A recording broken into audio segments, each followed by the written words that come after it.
नन्हे मुन्ने बच्चे तेरी मुट्ठी में क्या है, मुट्ठी में है तकदीर हमारी, मुट्ठी में है तकदीर हमारी। हेलो दोस्तों, नमस्कार, आदाब, बड़े सत श्री अकाल। कैसे हैं आप सब? मैं आ गया हूं आपके अपने चैनल द एच फैक्टोरियल 96 के साथ। आपके अपने बीच आपका अपना पवन पांडे। आप ताजुब हो रहा होगा कि मैं आज गाना गा रहा हूं। तो जैसा कि आपने गाना सुना, बहुत प्यारा गाना है और बहुत पुराना गाना है।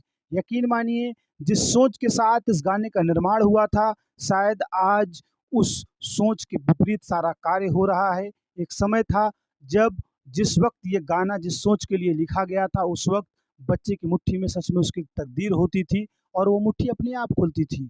हमारे बहुत से क्रांतिकारी हुए हैं, बोस जी, भगत जी, गांधी जी, अम्बेडकर जी और भी अन्य बहुत से क्रांतिकारी हैं, जिन्होंने अपनी तकदीर स्वयं लिखी और अपनी मुट्ठी को स्वयं खोला। लेकिन आज कि वर्तमान स्थिति ये कहती है कि बच्चे की मुट्ठी ज़बरदस्ती खोली जाती है और उसकी तकदीर भी उसके पैदा होने से पहले उनके अभिभावकों द्वारा, उनके आसपास मंडराने वाले उन भौरों के द्वारा लिख दी जाती है। तुम्हें डॉक्टर बनना है, तुम्हें इंजीनियर बनना है, तुम्हें आईएएस बनना है, तुम्हें पीसीएस बनना है। और सबसे बड़ी बात, बच्चे के आने से पहले ये डिसाइड हो जाता है कि 10th में उसके कितने मार्क्स आने हैं, इंटर में कितने उसके मार्क्स आने हैं, क्लास में उसकी कौन सी रैंक होनी चाहिए। और उसके पैदा होने के बाद उस किताबों का, उन बस्तों का लोड उसके कंधों पे, जितनी छोटे उसके कंधे हैं उससे ऊंचा कहीं उसका बस्ता है और उससे भी कहीं उसे उसके माँ बाप के सपने जो उसके सर में डाल दिया जाता है। और उन मानसिकताओं के बोझ के तले वो घुटता रहता है। वो ना खुल के हंस पाता है, ना खुल के खा पाता है, ना खुल के रो पाता है।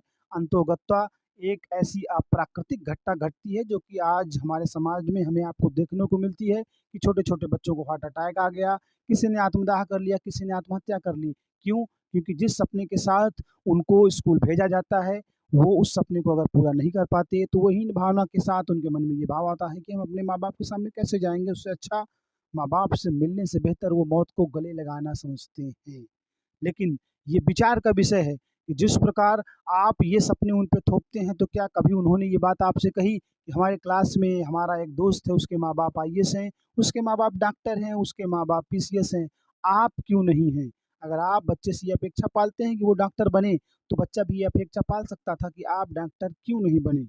हकीकत यही है। और सबसे बड़ी चीज़, जब आप किसी बच्चे की तुलना किसी अन्य बच्चे से करते हैं, तो आप ये सोच के रखिए कि वो बच्चा भी आपकी तुलना किसी अन्य बच्चे के माँ-बाप से कर सकता है। हमारे योगेश्वर कृष्ण जी ने कहा है कि जब धरती पे कोई जीव आता है, तो उसका गुण अलग है, उसकी प्रकृति अलग है। जब भगवान ने ही ये बात कह दी कि धरती पे आने वाला मनुष्य एक ख़ास गुण, एक